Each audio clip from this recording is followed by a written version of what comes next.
Assalamualaikum warahmatullahi wabarakatuh. Perkenalkan, saya Rini Gustia Wulandari dengan NIM 23553101181 dari kelas 3 TIAE. Nah, di sini saya akan mempresentasikan terkait dengan proyek UAS mata kuliah kualitas dan pengujian perangkat lunak. Nah, di mana di sini saya akan melakukan testing terhadap proyek dari kelompok 15 yaitu terkait dengan judul request buku dan juga modul. Nah, mungkin di sini yang pertama saya akan menjelaskan terkait dengan fungsi-fungsi yang akan saya uji ataupun kelas yang akan saya uji. Nah, di sini kelas yang akan saya uji yaitu kelas out.php, di mana kelas out.php ini tuh merupakan controller. Nah, sebelumnya project dari kelompok 15 ini tuh dengan menggunakan bahasa PHP itu dengan CI3. Nah, di sini pada kelas out.php itu terdapat beberapa function. Nah, di mana function-function ini yang akan saya lakukan unit testing. Nah, jadi ada function index, kemudian ada function login, kemudian di sini juga ada function logout.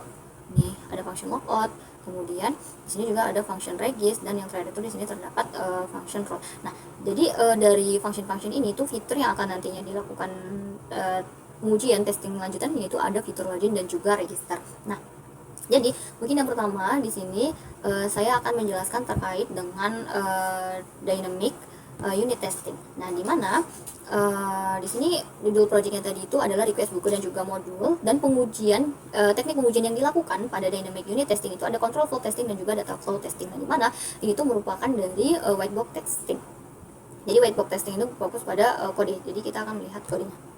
Nah, kemudian di sini kelas yang saya uji tadi itu ada kelas out.php dan juga ada terdapat beberapa function, yaitu function index, login, logout, register, dan juga roll. Nah, itu jadi function-function yang akan saya lakukan unit testing. Nah, jadi sini kita definisikan dia seperti ini. Nah, kemudian sini untuk body programnya tadi sudah saya tunjukkan. Jadi ini kita kelompokkan lagi per functionnya. Nah, kemudian nah, sebelum masuk di analisisnya ini, kita tujuan dari dynamic unit testing sendiri itu tuh untuk memastikan fungsi-fungsinya itu dapat berjalan sesuai dengan logika saat program dijalankan. Kemudian kita akan menguji semua jalur eksekusinya itu dengan control flow dan juga aliran data variabel itu dengan data flow. Dan nanti di sini kita bisa menentukan bug runtime. Kemudian di sini juga kita bisa mengukur kekuatan test case-nya melalui mutation testing nantinya. Nah, jadi di sini pada ini kan kita akan menggunakan dynamic testing ini tuh pertama itu kita akan menganalisis kompleksitas dan juga jalurnya. Jadi setiap kode tadi per function itu kita akan menentukan jalur-jalurnya. Nah, sini pertama kita akan menghitung CC-nya di sini. Nah, untuk CC sendiri itu kita menggunakan rumus ini. Kita tentukan jumlah predikat itu yang ada if else-nya, kemudian ada rumusnya ini predikat ditambah 1, kemudian nanti kita bisa menggunakan ini rumus E dikurang N ditambah 2. Jadi ini E to H dikurang N to N ditambah 2. Jadi ini kita bisa melihatnya dengan data flow graph nantinya seperti itu. Jadi kita bisa menentukan nilai CC-nya itu dari sini. Nah, selanjutnya selain itu kita membuat control flow graph, di mana control flow graph itu kita akan membuat dia jalur seperti graph seperti ini itu berdasarkan dari nih baris kodenya nih per functionnya, misalnya function index. Nah, jadi kita akan melihat nilai dari barisnya ini seperti itu. Nah, kemudian di sini juga ada function login dan lainnya. Jadi ini tuh kita untuk menentukan jalur dari per functionnya. Nah, kemudian itu kita masuk yang di bagian control flow testing. Nah, di mana control flow testing ini tuh untuk memastikan bahwa semua jalur yang telah kita buat tadi itu tuh logika dan juga percabangannya itu seperti if else itu dapat teruji dengan benar nantinya. Nah, jadi di sini kita akan melihat dari jalurnya itu, kita tentukan jalurnya dia arahnya kemana seperti itu. Misalkan dari sini dia akan ke sini sampai ke 148, misalkan dari dia 141, 143 nanti dia ke 144 seperti itu. Jadi kita menentukan jalurnya itu dengan melihat dari si control flow graph-nya tadi. Nah, kemudian setelah kita membuat ini, kita masuk ke data flow testing. Nah, di mana data flow testing sendiri itu untuk melacak aliran data antar variabelnya itu untuk memastikan variabel ini tuh diinisialisasikan dan digunakan dengan benar atau tidak, serta menemukan bug-nya juga. Nah, jadi dari yang si data flow graph-nya tadi itu kita akan membuat si data flow testing ini dalam bentuk seperti ini. Nah, misalnya sebuah data itu dideklarasikan yang pertama, kemudian apakah dia digunakan atau apapun dia dalam bentuk predikat. Jadi dia bakal dalam bentuk kayak if else. Jadi kalau dia turun kemana, kalau dia false itu seperti apa. Jadi itu kita juga bisa melihat dari si ini seperti itu, misalnya ini deklarasikan seperti itu. Nah, selanjutnya setelah kita membuat itu, kita akan membuat tabel hubungan dev list antar node-nya. Nah, jadi di sini kita akan mengikuti template seperti ini. Jadi kita lihat juga dari data flow graph yang telah kita buat tadi. Dia apakah digunakan atau dalam bentuk predikat seperti itu. Nah, kemudian ini tabel rencana ujinya. Jadi di sini kita juga membuat tabel unit rencana ujinya. Jadi misalkan di sini kayak input data itu apa, kemudian expected output apa, dan juga tujuannya itu apa seperti itu. Nah, selanjutnya di sini juga kita akan masuk di klasifikasi testing berdasarkan tabel rencana. Jadi tabel rencana yang telah kita buat tadi itu kita akan mengisi klasifikasi testingnya seperti ini. Nah, kemudian di sini kita akan masuk yang untuk pengujian dynamic testingnya. Nah, jadi untuk si dynamic testingnya ini sendiri, di sini kita menggunakan PHP unit karena si AI ini dengan menggunakan bahasa PHP, jadi kita menggunakan PHP unit. Nah, jadi di sini kita akan membuat sebuah file baru itu out controller test. Jadi kita akan menguji si out controller testnya. Nah, kita akan membuat file testnya itu dengan menyesuaikan dari si out.php-nya tadi. Nah, setelah kita membuat ini, baru kita akan jalankan itu dengan vendor /bin /php unit application /test /out control test.php. Nah, jika dia berhasil melakukan unit testing di sini, dia akan menghasilkan ini. Oke, 5 test, kemudian ada 15 assertion. Nah, jadi untuk hasil pengujiannya ini tuh kita menggunakan tadi si PHP unit. Jadi semua case-nya itu dapat dilihat itu dia lulus, kemudian statusnya itu dia oke, berarti dia lulus uji. Nah, kemudian login local registrasi role-nya itu fungsinya itu telah berjalan sesuai logika. Nah, kemudian eksekusinya cepat, penggunaan memorinya rendah, dan juga tes efisien. Nah, ini mungkin analisis lengkapnya. Nah, selanjutnya kita bisa melakukan juga mutation testing, di mana mutation testing ini tuh untuk membuat perubahan kode itu sengaja untuk menguji kekuatan test case-nya. Jadi langkah-langkahnya tuh mungkin ini bisa dilihat langkah-langkahnya. Nah, jika mutation testing ini berhasil, nah dia akan menampilkan seperti ini, mutation scoring indikator MSI-nya itu berapa, coverage-nya itu berapa, dan juga coverage kode MSI-nya itu berapa. Nah, jadi dari hasil mutation ini tuh test case-nya itu harus diperkuat agar bisa menangkap lebih banyak perubahan logikanya lagi. Nah, jadi mungkin kesimpulan dari yang dynamic ini tuh CFT dan juga DFT itu memastikan jalur eksekusi dan aliran datanya itu aman dan bebas bug. Kemudian mutation testing itu menunjukkan test case cukup baik. Jalur paling kompleks itu yang di bagian P32, imersivitas tidak ada, visibilitas ada di staff, role tidak ditangani, dan juga dia akan redirect ke default. Kemudian testing dinamis efektif memastikan login local registrasi berfungsi stabil di berbagai kondisi. Nah, kemudian kita akan masuk di yang bagian static unit testing. Nah, di mana yang di bagian static unit testing ini, nah di sini itu kita hanya melihat kode saja tanpa melakukan pengujian terhadap kode tersebut, tidak menguji logika kode tersebut. Nah, jadi untuk si static ini kita dengan melakukan checklist static unit testing. Jadi pertama kita akan melihat kualitas kodenya, apakah nama variabel itu konsisten, kemudian metodenya itu gimana, kemudian indentasi itu gimana. Jadi ini jika dia sesuai, ini akan dia centang. Dan kalau dapat dilihat dari kode ini, dia indentnya itu sudah rapi.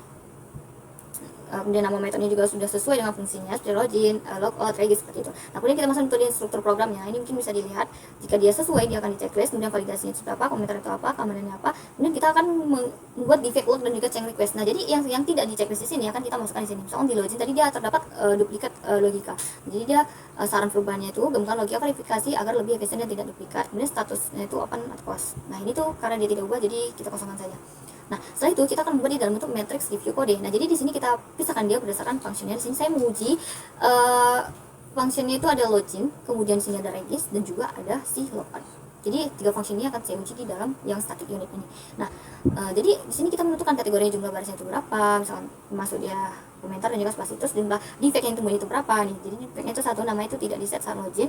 Nih, kemudian kita akan menghitung defectnya itu dengan rumus ini. Dia akan menghasilkan di sini function jenis defectnya itu apa, kemudian ini apa, fix recommendation itu apa. Pastikan session nama di set saat login atau registrasi sebelum di unset. Nah, setelah itu kita akan masuk di pengujian yang fungsional dan juga non fungsional testing. Nah, di mana pada pengujian ini tujuannya itu adalah untuk menjelaskan untuk memastikan fitur login dan registrasi itu berjalan sesuai dengan kebutuhan sistem, kemudian memastikan sistem dapat memvalidasi input pengguna dengan benar seperti email dan juga password, kemudian memastikan sistem memberi respon yang tepat berupa pesan kesalahan ataupun berhasil. Nah, di mana di sini fitur yang diuji yaitu ada fitur login, kemudian fitur register, kemudian fitur yang tidak diuji adalah fitur logout.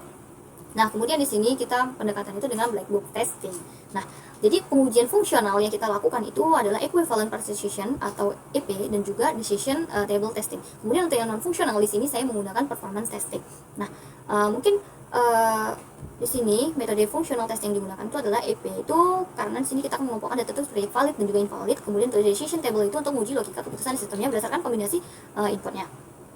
Kemudian di sini kriteria penerimaan dan penyelesaiannya itu kriteria lulus tesnya itu jika seluruh fungsi login dari registrasi berhasil diuji, tidak ditemukan kesalahan kritis, sistem menampilkan pesan sesuai dengan kondisi input, presentasi keberhasilan pengujian itu lebih besar dari 80% dari seluruh test case yang dijalankan, seperti itu.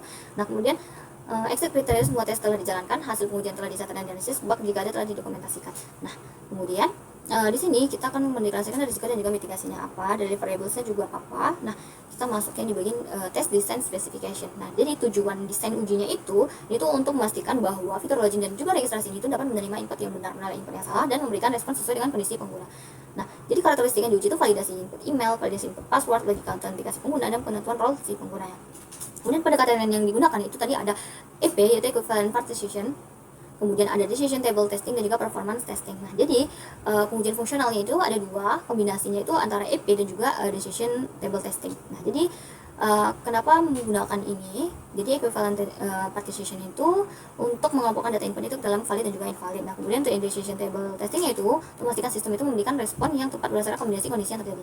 Jadi di sini kita juga memeriksa logikanya. Nah, kemudian yang untuk performance testing itu dilakukan untuk mengukur waktu respon sistem pada fitur login. Nah, khususnya itu saat pengguna melakukan autentikasi ke sistem agar sistem itu dapat berjalan dengan baik ketika banyak yang menggunakan.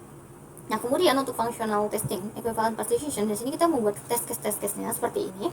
Nah, misalnya saya contohin satu, di sini EP-LG01 valid, jadi login dengan email dan password yang benar, maka kita inputin yang benar, maka SPT-nya itu bakal tampil dashboardnya. Nah, di sini kita bisa langkah-langkahnya itu kan seperti buka halaman login, masukkan email password, kemudian klik login. Nah, kemudian test case registernya itu juga sama, jadi kita lakukan dia masuk ke valid atau invalid. Nah, jadi untuk yang decision table di sini kita akan menyesuaikan juga kondisinya itu seperti apa, kemudian aksinya itu apa. Nah, jadi di sini kita bisa membuat tabel keputusan loginnya itu ketika di kondisi satu itu dia apa, dua itu apa, seperti itu. Nah, ini untuk yang login. Nah, ini untuk yang fitur registernya. Nah, setelah itu kita masuk yang di non functional testing, dimana sini saya menggunakan performance testing itu untuk mengukur waktu respon sistem pada fitur loginnya. Nah, kemudian di sini ini data uji yang benarnya. Nah, setelah itu sini test report. Nah, test report itu hal yang kita lakuin, kita uji coba langsung. Jadi si functional testing itu kita coba dengan yang si test case yang kita lakukan tadi sesuai atau tidak. Nah, jadi kalau yang untuk yang pertama ini tuh dapat dilihat dia itu berhasil benar, logikanya itu berjalan seperti itu. Nah, terus kita sesuaikannya invalidnya itu seperti apa, seperti itu. Ini untuk yang registernya juga sama. Yang pertama tadi valid tuh, kalau kita isi semua datanya dengan benar, dia akan berhasil untuk melakukan registrasi. Nah, kemudian di sini kan tadi melakukan dia secara fungsional itu black box. Jadi di sini kita bisa uji dia. Nah, ini saya lampirkan juga screenshotnya. Nah, setelah itu untuk yang non fungsional itu tadi dengan menggunakan si performance testing. Nah, di sini kita akan mengukur dia dengan melalui di kodenya langsung. Nah, jadi pada kode itu kita tuh menggunakan Apache benchmark untuk menguji performance dari fitur loginnya. Nah, jadi mungkin bisa dilihat ini kodenya. Ketika kita jalankan dia akan menghasilkan data-data seperti ini. Nah, selain dari ini, kita tuh juga bisa melihat ketika kita inspect, dia bakal muncul nanti status kode itu 200 ok. Nah, jika dia 200 berarti performance-nya itu cukup baik seperti itu. Nah, jadi mungkin ini penjelasannya. Jadi seluruh request itu berhasil merespon. Nah, jadi ini menunjukkan bahwa server itu mampu menangani beberapa request login secara bersamaan dengan waktu respon yang relatif konsisten. Meskipun beberapa request itu memakan waktu yang lebih lama karena proses validasi session dan juga database-nya. Untuk yang register itu juga sama. Ini kita masih menggunakan si Apache Benchmark AB itu bawaan dari sistemnya. Ini bisa kita gunakan langsung dan kita dapatkan hasilnya dia seperti ini. Nah, jadi kita bisa lihat juga inspect-nya. Nah, jadi kalau dilihat ini performance-nya juga cukup baik seperti itu. Nah, jadi performance itu juga cukup baik. Jadi registernya itu dia lebih baik daripada si yang login tadi. Nah, mungkin sekian untuk penjelasan terkait dengan project UAS yang telah saya buat dan saya lakukan. Nah, mungkin yang terakhir terhadap itu refleksi diri. Nah, dimana dengan melakukan testing atau pengujian langsung terhadap kode, di sini saya belajar banyak hal. Itu yang pertama. Di sini karena dia menggunakan, di sini juga banyak tantangan yang saya hadapi. Jadi di sini kan kode programnya itu dengan menggunakan CI3. Nah, jadi CI3 ini juga dia terbatas, tapi karena dia masih menggunakan PHP, dia masih bisa kita menggunakan PHP unit. Namun kita juga harus menyesuaikan versinya. Kadang untuk yang CI3 ini versinya itu dia mendukung yang di 7.3 atau 8.1. Nah, jadi kita juga harus menyesuaikan versi-versi dari si PHP unitnya ini. Nah, selain itu juga di sini kita juga belajar itu terkait dengan fungsional dan juga non fungsional testingnya. Nah, terutama itu yang bagian non fungsional, ternyata kita juga bisa menguji performance testing itu dengan melalui kode ataupun dari inspect ketika kita menjalankan programnya. Nah, untuk yang fungsional sendiri, jadi kita bisa mengetahui di sini kayak mengelompokkan dia kayak valid tidak valid, terus kita mencoba langsung juga. Nah, jadi mungkin ketika melakukan pengujian ini itu kita banyak belajar terkait dengan pengujian dari sebuah fitur yang telah kita buat seperti itu. Mungkin sekian presentasi dari saya. Apabila ada kesalahan dan kekurangan saya mohon maaf. Saya akhiri. Assalamualaikum warahmatullahi wabarakatuh.